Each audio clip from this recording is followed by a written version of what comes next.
uh, of a certain area, one must have a look at the damage itself, the nature of the damage, and see what could be important information that this damage area can provide for us. For example, in this area that I'm looking at right now, there are a lot of chisel marks that I'd like to capture, and of course it will be important to give it its individual appearance.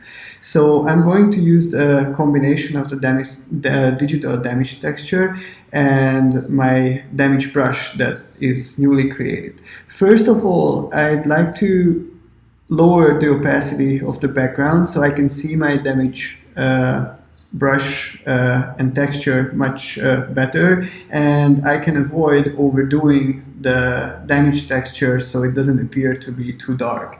As I go to my pattern set and pick the damage pattern, I'd like to have a larger stroke set for this damage at first to capture the dark areas accordingly. Adding the relevant texture to this area, I have to make sure that I don't overdo it. Of course, I have to have the layer I'm working on to be transparent, so I can see my photo underneath. And I should also be able to have a more accurate damage texture added if I zoom out a little bit. So as you can see, as a first step, I'm just adding larger areas with this general texture to make sure that I have a base texture applied on the surface. So it can be very fast, and it doesn't have to be super accurate. But of course, you'd want to make sure that you avoid the lightest areas with this texture, because later on you won't be able to add anything over it. So once it's done with approximately an 80 pixels brush, I'd lower the texture size and then go zoom in a little bit and add a little bit of extra detail over the darkest areas.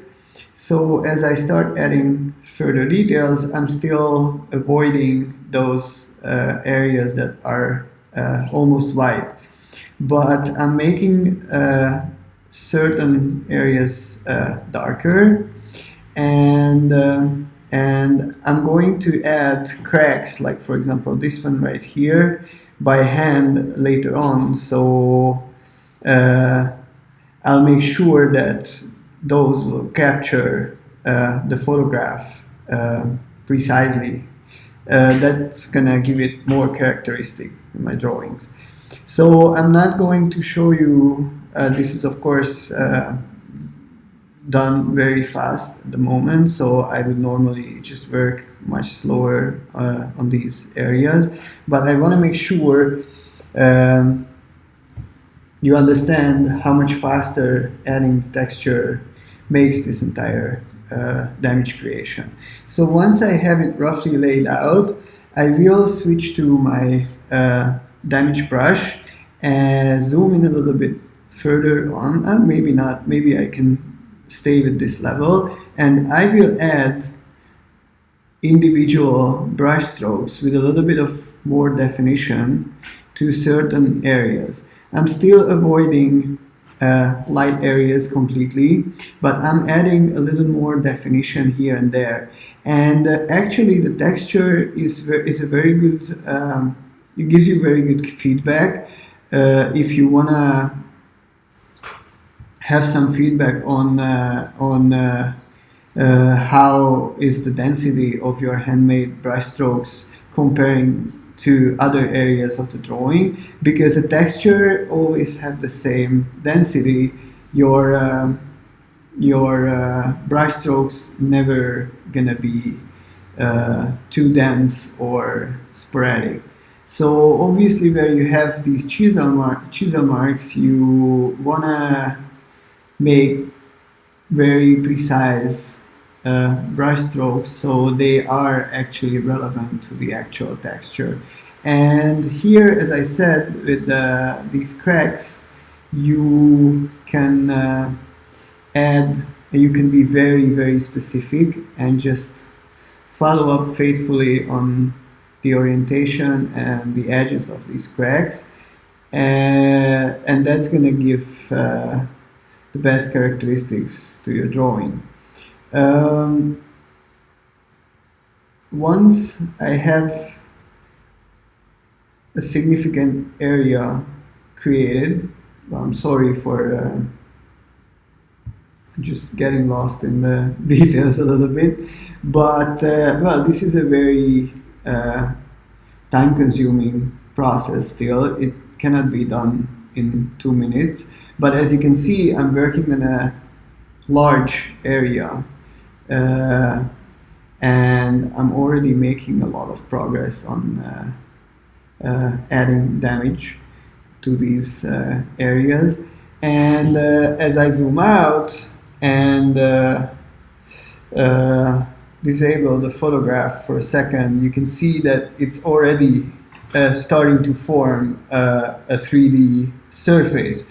Now, without going into the details any further, I just want to show you how I add scalpel over the damage. So I'm going to switch the base color to white, and pick up my scalpel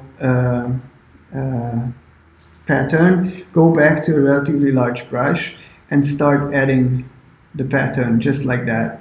It's really easy. You can go into further into the details with the darker areas. You can be very light here and there, but adding this artificial scalpel pattern over your damage softens these black strokes a little bit further, so that basically makes the individual strokes disappear in the background as you zoom out, and creates a homogeneous 3D surface that looks like a graphical rendering of the photograph itself.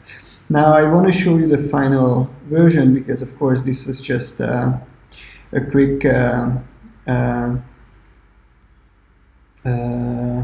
demonstration. So when I am more careful about the details and I have the time to create the entire surface, this is how it's rendered. As I zoom in, you can see that it's really, it has a lot of details added, individual chisel marks and cracks and all that, but at the end it's a very light surface pattern that still keeps the relief in the foreground, and it's not too obtrusive.